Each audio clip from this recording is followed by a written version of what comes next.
en Adoración Backstage. Suelta la piedra, pero no te vayas. Y vamos a traer el famoso evento que sucede en Juan capítulo 8, y es el evento de una mujer que es sorprendida en adulterio y es traída a Jesús por parte de los religiosos de su tiempo. Si yo fuese a representar esta historia en el tiempo actual, lo haría a través de un juicio, ¿verdad? Donde traen a esta persona que es sorprendida en un crimen. Ahora, hay algunas peculiaridades de este juicio, y es que, en primer lugar, la persona, el acusado, viene sin abogado, y todos los testigos que podrían atestiguar lo harían en su contra, ya que fue sorprendida literalmente en el acto. En segundo lugar, existe un cómplice del delito que, curiosamente, no es traído a juicio. Lo eximen de toda culpa. Así que esta mujer está recibiendo la atención y el peso de un crimen que no cometió solita. En tercer lugar está el fiscal, compuesto por fariseos y líderes religiosos, quienes, además de ser los acusadores, también son los testigos del crimen. Ustedes se imaginan esto, amados hermanos, qué fuerte. No es solamente que ellos son los fiscales, es que los mismos fiscales vieron y fueron testigos del acto, o sea, testigos presenciales del crimen. Lo que me parece curioso, ¿verdad? Tuvieron que haberla seguido y tuvieron que haber mirado por alguna ventana o algo. Bastante chismositos ellos también. En tercer lugar en cuarto lugar, podemos ver una corte con un juzgado, el pueblo, ¿verdad?, que está evaluando la situación. Ahora, lo curioso es que los ojos de ellos no están puestos en la acusada, sino en el juez. Porque en el fondo y en realidad no es a la mujer a quien quieren condenar. A quien están evaluando realmente y están enjuiciando, o sea, sí quieren condenar a la mujer, pero a quien realmente están evaluando y pasando por juicio no es a ella. Ya la culpabilidad de ella estaba más que comprobada. No es a ella a quien quieren pasar por juicio. Realmente a quien están enjuiciando allí es al juez, es a Jesús. La adúltera no ha sido traída a Jesús para determinar la culpabilidad de ella. Ya eso estaba más que claro. La adúltera fue traída a Jesús para juzgar la veracidad, la credibilidad y, por ende, la dignidad de Jesús. A quien realmente se estaba juzgando y tratando de desacreditar era a Jesús mismo. Si Jesús no actuaba conforme a las exigencias y expectativas del público, iba a ser grandemente desacreditado. Y eso es precisamente lo que nos puede ocurrir. De hecho, fue lo que ocurrió en el principio en Edén. ¿En qué se basaba la tentación en principio? La tentación en la que cayeron Adán y Eva. Ellos cayeron en la tentación de juzgar a Dios, de juzgar las intenciones de Dios, de juzgar la decisión de Dios, de juzgar la credibilidad y la veracidad de Dios. Lo primero que sucede en la caída no es que comieron del fruto prohibido. Realmente eso ocurre después de una evaluación. Después de evaluar las palabras de la serpiente y las palabras de Dios, ellos juzgaron y determinaron que lo que Dios había dicho no era veraz, no era bueno, no era justo. Ellos finalmente se percibieron dignos suficientes como para juzgar las intenciones de Dios. No solamente las decisiones de Dios, sino las intenciones de Dios. Así que comer el fruto prohibido fue un resultado del juicio que Adán y Eva pasaron sobre Dios. Juzgamos lo que Dios nos dijo frente a lo que dijo la serpiente y hemos llegado a la conclusión de que Dios no es veraz y por lo tanto podemos comer. Dictaminamos que es bueno comer el fruto y que Dios ha sido malo al prohibir que lo comamos. No ha sido justo. Esto fue lo que ocurrió. Y de esta misma manera sucede en esta historia. La mujer adúltera simplemente era una excusa para juzgar realmente a Jesús. La veracidad de Jesús no era un juicio contra ella, realmente era un juicio contra él. Ahora, si entendemos esto, entonces debemos reconocer algo muy importante. La finalidad y el tema principal de esta historia no es identificar una víctima aquí. No es identificar quién es el bueno y quién es el malo. Esta historia no está aquí para que identifiquemos quién es el más pecador entre los fariseos y la mujer. La finalidad de este juicio contra Jesús es identificar si en efecto Jesús es quien dijo ser. Es descubrir si en efecto Jesucristo es veraz y digno de nuestra confianza y por ende determinar lo que vamos a hacer con él. Es muy importante cuando tú pasas un juicio sobre alguien o cuando tú haces una pregunta a alguien y estás investigando un asunto, tú procuras hacer una investigación minuciosa de algo o de alguien, ¿qué tú vas a hacer con el resultado? ¿Qué tú vas a hacer si estás tratando de identificar si una persona es veraz y resulta que es veraz? ¿Qué vas a hacer con esa información? Eso es importante, amados hermanos, porque a veces indagamos, hacemos preguntas capciosas. Esa es la tendencia del ser humano. Hacemos preguntas capciosas, hacemos investigaciones, pero cuando vemos el resultado es importante qué actitud vamos a tomar frente a esa información que ahora tenemos. Hay muchas personas que les gusta discutir, les gusta debatir, pero es por debatir. Y por más evidencias que se les presentan, no hacen nada con eso. Y eso mismo fue lo que hicieron los fariseos, ¿verdad? Ese es el mismo orgullo que caracterizó a los fariseos. Ellos traen a la mujer para probar si Jesús era justo, si era todo sabiente, ¿verdad? Si lo sabía todo, si era recto, si era íntegro. Y en efecto, él demostró no solo ser justo, sino que era el más sabio allí. Miren lo que Jesús responde. Jesús dice lo siguiente: aquel de ustedes que esté libre de pecado, que tire la primera piedra. Ahora, quiero que por favor presten mucha atención, ¿verdad? Porque contrario a como muchas personas han usado esta frase, esa frase que dijo Jesús no era un litigio en defensa de nuestra inocencia. Porque muchas personas lo usan para defenderse. Muchas personas usan el que esté libre de pecado, que tire la primera piedra, como un litigio en su defensa, como si ellos fueran inocentes. Yo lo vuelvo a repetir. El que esté libre de pecado, que tire la primera piedra, no es una frase en defensa de nuestra inocencia, ni para justificar que continuemos en nuestra maldad y nuestra injusticia. Tampoco es una frase contra la maldad y la injusticia de los demás hacia mí, porque para eso es que generalmente la usamos. Cuando alguien dice algo en contra o critica algo que yo dije, el que esté libre de pecado, usamos esa frase como para identificar que aquellos son los religiosos malos que me están juzgando a mí injustamente, ¿verdad? Esa frase no es para eso. Con esa frase Jesús realmente es todo lo contrario. Está exponiendo la corrupción de todos los seres humanos. Está exponiendo que en efecto todos hemos pecado y necesitamos arrepentirnos. Por otro lado, esa afirmación tan contundente expone la sabiduría y la veracidad de Cristo sobre todo. Ustedes están verificando a ver si yo soy digno de confianza. Ustedes están verificando mi credibilidad, ¿verdad? Pues con esa respuesta Jesús demuestra que no solo conoce y domina la ley, sino que conoce el corazón de cada persona. Wow, y yo no sé ustedes, pero cuando yo vi esto, a mí me entró un temor reverente. Yo les confieso que cuando yo entendí eso, que cuando entonces vemos a Jesús como el enjuiciado allí, entonces nuestros ojos tienen que estar puestos en él. Nuestros ojos no pueden estar puestos ni en los fariseos ni en la adúltera, es en Jesús, porque a quien se está trayendo a juicio realmente es a él. Cuando Jesús dice el que esté libre de pecado, que tire la primera piedra, está exponiendo que él ve más allá de las apariencias. Ustedes me quieren acusar a mí, pero yo sé lo que ustedes hacen. Su apariencia no me engaña, su posición ministerial no me intimida, sus palabras no me convencen, su conocimiento no me impresiona en lo absoluto. Ustedes conocen la ley, pero ¿saben qué? Yo no solamente conozco la ley, yo los conozco a ustedes. De mí nadie se burla. Aquí no solamente ella es pecadora, ustedes también lo son. Entonces, ¿qué sucede?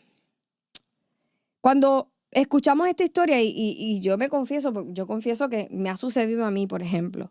No sé si te pasa a ti, me imagino que sí. Por lo general, cuando escuchamos la historia nos identificamos con la mujer, ¿verdad? Y no con los fariseos religiosos. Y lo hacemos principalmente porque tendemos a verla a ella como la víctima inocente y a los fariseos como los malos en la historia, ¿verdad? Generalmente, si nosotros hacemos un dibujito, la presentamos a ella como asustada y como inocente, con un vestidito blanco manchadito, y a ellos como los malos en la historia, ¿verdad? Ahora, pero hay varias cosas a considerar aquí. Siendo honestos, amados hermanos, la mayoría de las veces no somos como la mujer en la historia. La mayoría de las veces nos comportamos como los fariseos. No solo por la facilidad que tenemos de hacer justicia cuando se trata del pecado de otro, sino por nuestra falta de humildad para pedir perdón. Fíjense, el acto de los fariseos de no poder lanzar la piedra realmente era una confirmación de que ellos eran pecadores, de que necesitaban arrepentirse, de que necesitaban perdón. Al no poder lanzar la piedra, ellos confirmaban la veracidad de Jesús. O sea, ese fue un knockout. Un knockout, porque cuando Jesús le dice el que esté libre de pecado que lance la primera piedra, al ellos no poderla lanzar las piedras y tener que tirarlas al suelo, eso confirmaba que Jesús es veraz, confirmaba que Jesús es el justo, confirmaba que Jesús es el más sabio aquí. No podemos contra él. Él dice la verdad. Él es veraz. ¿Y veraz en torno a qué? A que ellos tenían pecado. A que ellos eran culpables, eran corruptos, culpables de pecado. Ahora, ¿qué sucede? Que una cosa es admitir que eres pecador y otra arrepentirte de tu pecado. Y muchos no tienen problema. Miren, la mayoría de las personas, tú puedes hablar y ir a, por ejemplo, yo he ido a predicar a diferentes sitios y he hablado con personas, les he hablado a personas de Cristo, que no tiene que ser ninguna campaña, simplemente me siento a hablar con alguien que dice, yo sé que yo soy un pecador, todos hemos pecado, ¿verdad? Aquí no hay nadie perfecto. ¿Cuántos no hemos dicho eso? ¿Y a cuántos no se les hace fácil, ¿no? En cualquier lugar usted puede, es más, yo puedo ir a una entrevista de radio o televisión y las personas que me están entrevistando no les molesta que yo diga, todos somos pecadores. Ellos dicen, es verdad, yo soy un pecador, todos somos pecadores. A nadie se le hace difícil aceptar que son pecadores y que son imperfectos. Ahora, ¿qué sucede? Que una cosa es reconocer que eres pecador y otra ser humilde para arrepentirte y reconocer que necesitas un Salvador. Los fariseos, al no lanzar la piedra, confirmaban que lo que Jesús decía era verdad, que Jesús era veraz. Es verdad, aquí todos somos pecadores, pero ¿qué pasa? Que acto seguido se fueron. No tuvieron problema alguno con admitir que eran pecadores, pero tuvieron grandes problemas para arrepentirse y pedir perdón. Y así hay muchas personas. De hecho, son personas que hasta usan la aseveración de el que esté libre de pecado, que lance la primera piedra para justificarse en su pecado. No hay nadie que me pueda lanzar la piedra porque todos somos pecadores. No tenemos problema con hacer eso. Pero ¿qué pasa acto seguido? Se van para su casa de la misma manera. La verdad, amados hermanos, aunque la mayoría de la gente piensan ser como la mujer protegida por Jesús, somos más como fariseos orgullosos que saben que pecan, pero no admiten su necesidad de arrepentimiento y salvación. Y la verdad es que no se trata de admitir solamente que pecamos, amados. Esto no se trata solamente de admitir que hemos sido pecadores. Se trata de reconocer que necesitamos salvación, que necesitamos un Salvador. Hoy Dios te dice, suelta la piedra, pero no te vayas. Como les dije, es muy fácilmente identificarnos como en la mujer porque tendemos a verla como víctima inocente. Y es así como nos gusta vernos a nosotros, ¿verdad? Ahora, la verdad es que esta historia en particular no se trata de una víctima inocente frente a un sistema religioso. Y tengo que decirlo, aunque le pueda chocar a muchos, porque tendemos a romantizar un poco la historia.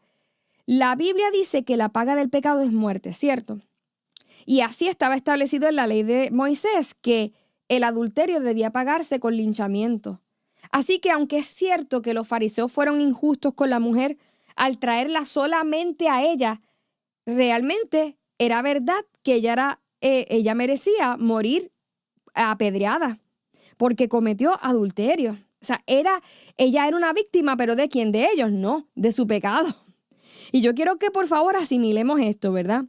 Jesús tuvo misericordia, amados hermanos, de esta mujer porque Él era bueno, no porque ella era inocente. Ella era culpable de su pecado.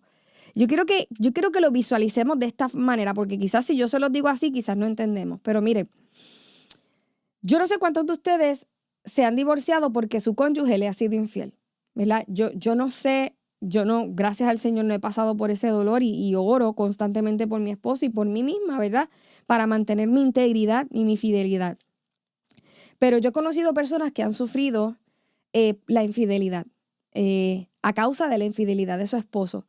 Muchas mujeres, inclusive, y muchos varones también, fueron abandonados por su cónyuge, que los ha dejado en la calle sin un centavo, que se ha ido, que no ven ni a sus hijos, ni pagan manutención a sus hijos, y se fueron con otra persona. Yo te pregunto, Ese hombre que dejó su familia, esa mujer que dejó su familia, que no ve a sus hijos y que abandonó su hogar, ¿es una víctima inocente? Esa otra persona por la cual tu esposo te dejó, ¿es una víctima inocente? ¿Es una víctima de Satanás? Claro que sí, es una víctima de su pecado, pero inocente no es. Esa mujer, amados hermanos, representa a esa otra persona por la cual tu esposo o tu esposa te dejó. Yo espero, ¿verdad?, que la mayoría de las personas no hayan pasado por eso, pero yo sé que hay muchas personas que lo han pasado y es horrible. Esa mujer representa a ese esposo o a esa esposa que te dijo que no te ama y te ha dejado sin un solo centavo y te ha abandonado para irse con otra persona. Esa mujer probablemente rompió un hogar, rompió una casa, una familia, rompió la paz de una congregación, incluyendo su hogar. También lo rompió. Y viéndolo así, yo creo que es más fácil asimilar, ¿verdad?, que contrario a lo que hemos romantizado, este personaje realmente no era una víctima y mucho menos era inocente. Cuando Jesús dijo, el que esté libre de pecado, que lance la primera piedra, estaba afirmando que ninguno, incluyendo a la mujer, era inocente. Él estaba diciendo, si yo tuviese que apedrear a alguien aquí, la tendría que apedrear a ella y a ustedes también, a todo el mundo aquí lo tendría que apedrear. Realmente eso era lo que él estaba diciendo. Ahora, si nos fuésemos a identificar con la mujer, aparte del hecho de que hemos sido infieles a Dios, y eso espiritualmente se le llama adulterio, podemos identificarnos con ella en el sentido de que muchas veces no es hasta que llegamos al punto más bajo de nuestra vida, al punto más vergonzoso de nuestro pecado, cuando entonces podemos reconocer que necesitamos perdón. Miren, amados, los fariseos aquí representan el estado de pecado en nuestra vida donde todavía nos sentimos en control, donde todavía no sentimos el peso ni la vergüenza de nuestro pecado expuesto. Sabemos que somos pecadores, pero todavía sentimos que podemos lidiar con eso. Yo todavía puedo lidiar con eso. No, esto no es una adicción, yo todavía lo puedo lograr. Yo todavía, el día que yo quiera dejarlo, lo puedo dejar. No, yo estoy con ella, pero el día que yo la quiera dejar, yo la puedo dejar. Hay muchos que como el pecado no se les ha descubierto, todavía se van para su casa en su pecado. Eso fue lo que pasó con los fariseos. Ellos lanzaron la piedra, pero se fueron a casa. ¿Por qué? Porque su pecado no había sido expuesto. La mujer, en cambio, representa ese punto tan bajo donde ya la vergüenza y el peso del pecado es tanto que no nos queda de otra que aceptar que necesitamos un Salvador. Dios, amados hermanos, definitivamente no quiere que lleguemos a ese punto. Por eso hoy Él nos dice, hey, no lances la piedra, pero tampoco te vayas a casa sin perdón, sin salvación. No te vayas a casa justificándote de que todos pecan igual que tú. No esperes a llegar al punto más bajo y vergonzoso del cual no puedas salir. Miren, amados hermanos, ¿cuántos de estos fariseos se fueron a casa diciendo, todos somos pecadores? Y así mismo se fueron para el infierno porque se murieron al otro día. No sabemos, amados. Pero es que así hay muchos que se van aceptando que son pecadores, pero ese no es el punto. El punto es, ¿qué vas a hacer con eso? ¿Y qué vas a hacer sabiendo y ya viendo que Jesús es la respuesta? Miren, al ellos lanzar la piedra, no solamente reconocen que ellos pecaron, que ellos son pecadores, sino que, wow, este hombre es veraz. Este hombre en efecto es quien dice ser, pero no hicieron nada al respecto. Así que Dios no quiere solamente que tú reconozcas que eres un pecador. Es que, ¿qué vas a hacer ante la veracidad de Jesús? Ante la dignidad de Jesús, ¿qué vas a hacer? Cuando has visto que Jesús se ha entregado en la cruz por amor a ti, ¿qué vas a hacer con ese hecho tan maravilloso de la resurrección de Jesús que apunta a su dignidad y a su veracidad, a su credibilidad, a que Él en efecto es quien dijo ser, a que Él es el Mesías? ¿Qué vas a hacer con eso? Hoy el Señor te dice, no condenes a otros y sí, admite que eres pecador, pero no te vayas a casa sin arrepentimiento ni perdón. Admite que no tienes control, que necesitas un Salvador. Yo estoy más que dispuesta a cubrirte y a cambiar tu vida. Suelta la piedra, pero no te vayas a casa sin perdón ni salvación. Adoración Backstage.